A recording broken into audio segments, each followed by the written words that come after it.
దేశ సేవ ధర్మ పరిరక్షణ కోసం అంజన్న ఆశీర్వాద యాత్ర ప్రారంభించామని కేంద్ర హోంశాఖ సహాయ మంత్రి బండి సంజయ్ చెప్పారు. గతంలో ఎంపీగా గెలుపొందిన సమయంలోనూ పాదయాత్ర చేపట్టానని చెప్పారు. అమ్మవారి ఆశీర్వాదం, మోడీ అండదండలతో పాదయాత్ర చేస్తున్నామన్నారు.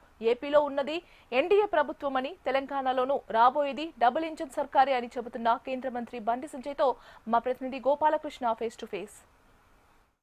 అంజన్న ఆశీర్వాద యాత్ర పేరుతో కేంద్ర మంత్రి బండి సంజయ్ పాదయాత్ర మొదలుపెట్టారు. కరీంనగర్లోని మహాశక్తి ఆలయం నుంచి కొండగట్టు వరకు మొత్తం 40 కిలోమీటర్లు కరీంనగర్ పార్లమెంట్ సెగ్మెంట్లో ఉన్న ప్రజాప్రతినిధులతో, బీజేపీ ప్రజాప్రతినిధులతో ఆయన పాదయాత్ర చేస్తున్నారు. దీని వెనుక ఉద్దేశం ఏంటి, మనం ఒకసారి ఆయన కనుక్కుందాం. సార్ నమస్తే, ఏంటి పాదయాత్ర వెనుక ఉద్దేశం ఏంటి?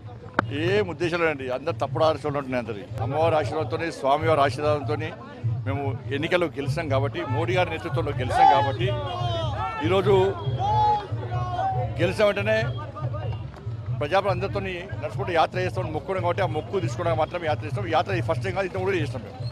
అంటే గతంతో పోలిస్తే ఈసారి బీజేపీ ఓట్ షేర్ పెరిగింది, అలాగే ప్రజాప్రతినిధుల సంఖ్య కూడా పెరిగింది. సో దీనికి కారణం అంజన్న మొక్కు ప్రభావం అంటారా? ఇక్కడ మోడీ గారి మీద విశ్వాసాన్ని, నమ్మకం. ఇలా అనేక సంక్షేమ పథకాలు మోడీ గారు ఇచ్చారు. కరీంనగర్ కార్పొరేషన్ కానీ అభివృద్ధి నిధులు వచ్చింది భారతీయ జనతా పార్టీ కేంద్ర ప్రభుత్వం అనే విషయాన్ని ప్రజలు గుర్తించి కాబట్టి మాకు అధికారం అప్పచెప్పారు.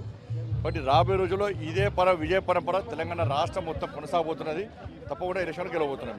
బండి సంజయ్ ఫస్ట్ ఎన్నికలు అయిపోగానే మీరు కామాఖ్య వెళ్ళారు, భాగ్యలక్ష్మి ఆలయానికి వెళ్ళారు, కొండగట్టుకు వెళ్తున్నారు. అంటే పూర్తిగా ఆధ్యాత్మికమైనటువంటి ఒక టచ్ని ఇస్తున్నారు.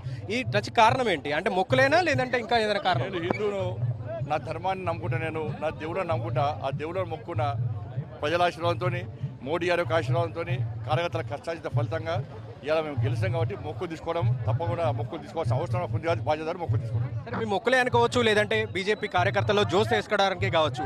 మిగతా ప్రాంతాల్లో కనిపించని ఇంత పెద్ద జోస్ కరీంనగర్ పార్లమెంట్లో కనిపిస్తుంది అంటే ఏమంటారు?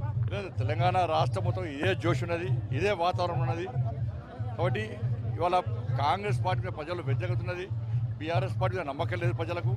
ఈ పరిస్థితిలో మోడీ గారి మీద విశ్వాసం, ఇలా భారతీయ జనతా పార్టీని అధికారం తీసుకోవాలనే ఆలోచన ప్రజలు ఇప్పుడు వచ్చింది. కాబట్టి ఇవాళ ఎప్పుడు ఎన్నికలు జరిగినా ఇలా భారతీయ జనతా పార్టీ రాబోతుంది. కాబట్టి ప్రజలు ఈ స్థాయిలో, ఇంత పెద్ద స్థాయిలో స్వచ్ఛందంగా తరలి వచ్చి మద్దతు చెప్తున్నారు. సార్, మీతో పాటుగా అంటే సమాజంలో అత్యంత ఎక్కువ ప్రాచుర్యం ఉన్నటువంటి బండి సంజయ్ కావచ్చు, పవన్ కళ్యాణ్ కావచ్చు, రేపో మాపో చిరంజీవి కూడా కొండగట్టు రాబోతున్నారు అంటున్నారు.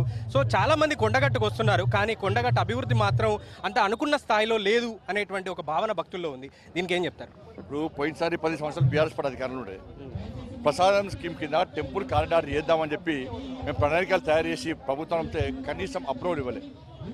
10 సంవత్సరాలు ఇవ్వలే. కొన్ని వాళ్ళు చేస్తారంటే వాళ్ళు ఒక్క పైసా ఇవ్వలే, వచ్చారు, ఓట్లు వేసుకున్నారు, పోయారు.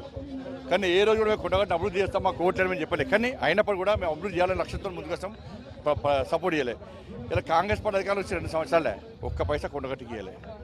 కాబట్టి ఇవాళ ఆంధ్రప్రదేశ్లో డబుల్ ఇంజన్ సర్కార్ ఉంది కాబట్టి ఇవాళ కొండగట్టు నిధులు వచ్చినాయి. ఇక్కడ డబుల్ ఇంజన్ సర్కార్ వస్తేనే కొండగట్టును వేములవాడ తిరుపతి దేవస్థానం తరహాలో అభివృద్ధి చేయడానికి ప్రణాళిక రూపొందించుకోవడం తప్పకుండా చేస్తాం.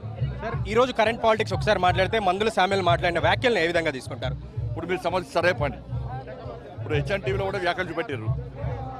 వాళ్ళ ఒక మూర్ఖత్వపు ఆలోచనతో ఒక శాసనసభ్యుడు, అందరి ఓటుతో గెలిచిన శాసనసభ్యుడు ఇలా దిగజారి ఇలా హిందూ ధర్మాన్ని హేళన చేసే విధంగా, హిందూ దేవులకు కించపరిచే విధంగా, మత విద్వేషాలు రగిలించే విధంగా వ్యాఖ్యలు చేస్తుంటే ఇలా కాంగ్రెస్ పార్టీకి ఏమైతే నైతికత ఉంటే మేము హిందువులమని చెప్పుకోవడం కాదు, ఇలా మీ కన్న ముందే హిందువులను అవమానపరిచే విధంగా వ్యాఖ్యలు చేయండి.